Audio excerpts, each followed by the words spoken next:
Chapitre 1. Prière puissante à travers l'alliance du sang 1/2.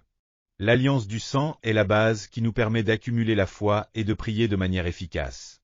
La prière fondée sur l'alliance du sang de Jésus-Christ rend les forces de Satan impuissantes. Notre foi doit commencer à la croix de Jésus-Christ. Par la foi en la croix, nous recevons le pardon de nos péchés et obtenons le salut, ce qui nous permet de vivre une vie de victoire. Par conséquent, notre prière doit toujours être fondée sur la croix de Jésus-Christ. La prière qui rend les forces de Satan impuissantes est celle fondée sur l'alliance du sang de Jésus-Christ. L'alliance du sang nous permet d'avoir une foi correcte et nous accorde la grâce de prier efficacement. Lorsque l'épreuve survient et que le doute approche, ce qui nous donne consolation, courage et une foi inébranlable, c'est précisément cette alliance du sang. Alors, avant d'explorer comment l'alliance du sang devient un élément fondamental de la prière, examinons d'abord ce que signifie une alliance. Qu'est-ce qu'une alliance? Une alliance désigne un contrat mutuel entre un groupe ou un individu, en particulier un contrat entre des rois ou des souverains. Nous pouvons trouver plusieurs exemples de la conclusion d'alliances dans la Bible. Abraham a fait une alliance avec Abimélec, Genèse 21-27. Josué a fait une alliance avec le peuple de Dieu, Josué 24-25. Jonathan a fait une alliance avec la maison de David, 1 Samuel 20-16, et Achab a fait une alliance avec Ben-Hadad, 1 Roi 20-34. Dieu a également établi une alliance avec l'humanité à travers les âges. Depuis l'alliance entre Dieu et Adam dans le Jardin d'Éden jusqu'à la nouvelle alliance entre Dieu et l'Église.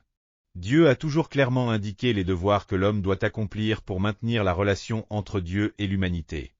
Aux Israélites qui sortirent d'Égypte, Dieu leur donna l'alliance suivante. Si vous écoutez attentivement la voix de l'Éternel, votre Dieu, et faites ce qui est droit à ses yeux, si vous prêtez l'oreille à ses commandements et gardez toutes ses lois, je ne vous infligerai aucune des maladies que j'ai infligées aux Égyptiens, car je suis l'Éternel, celui qui vous guérit.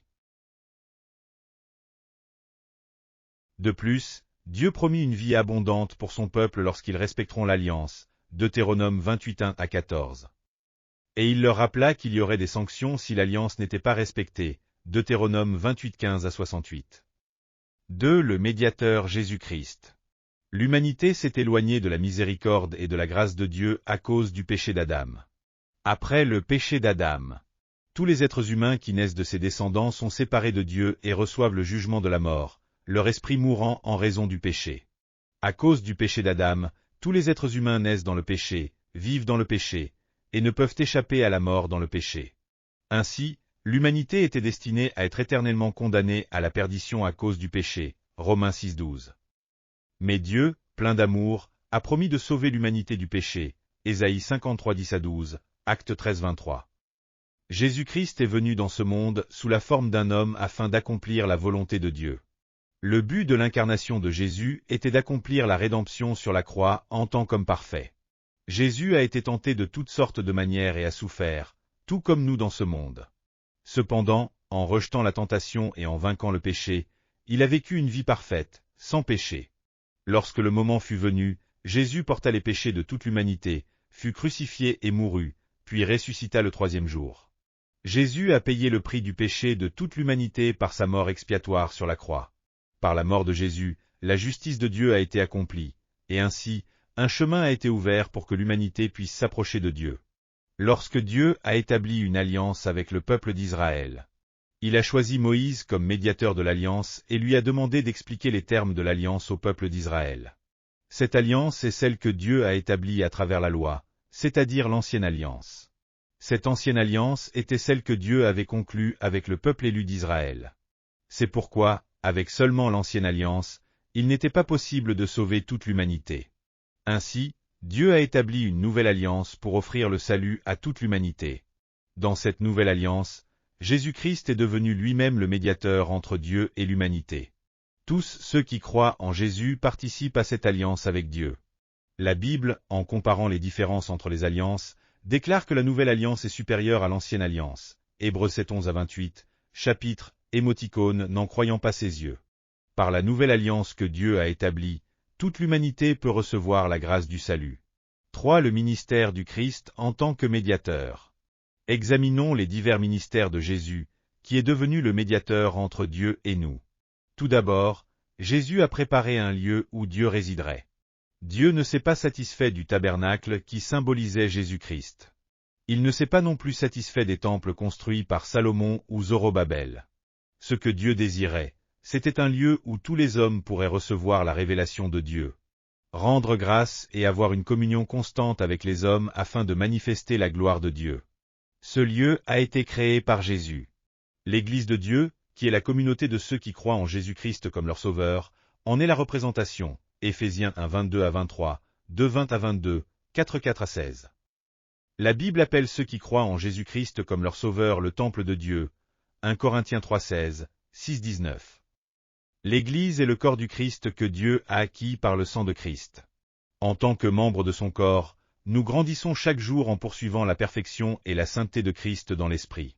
De plus, les saints qui forment le corps de l'Église, en obéissant absolument à la volonté de Jésus, qui est le chef, en attendant de vivre éternellement avec le Seigneur dans le royaume de Dieu, peuvent manifester les œuvres merveilleuses de Dieu sur cette terre. Éphésiens 1, 23, Colossiens 1, 18.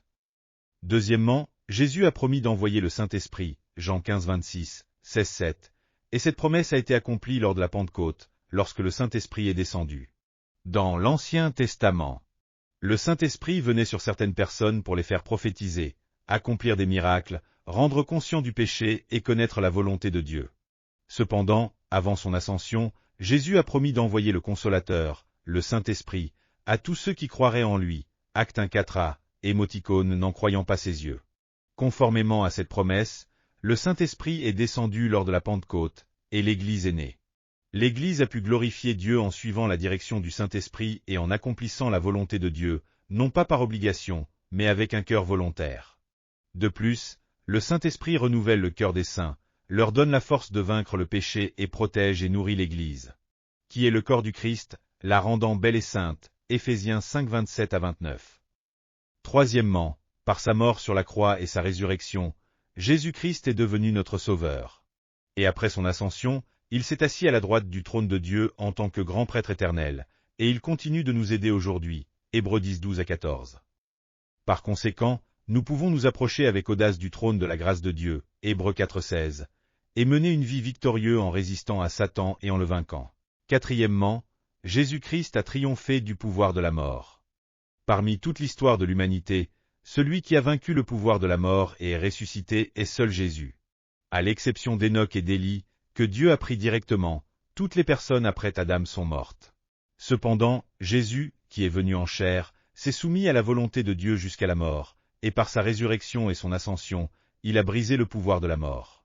En conséquence, toute autorité dans les cieux et sur la terre s'est soumise à Jésus. Philippiens 2, 9 à 11. L'apôtre Paul témoigne dans 1 Corinthiens 15 que, par la résurrection de Jésus, le dernier ennemi à être détruit sera la mort. 1 Corinthiens 15, 26.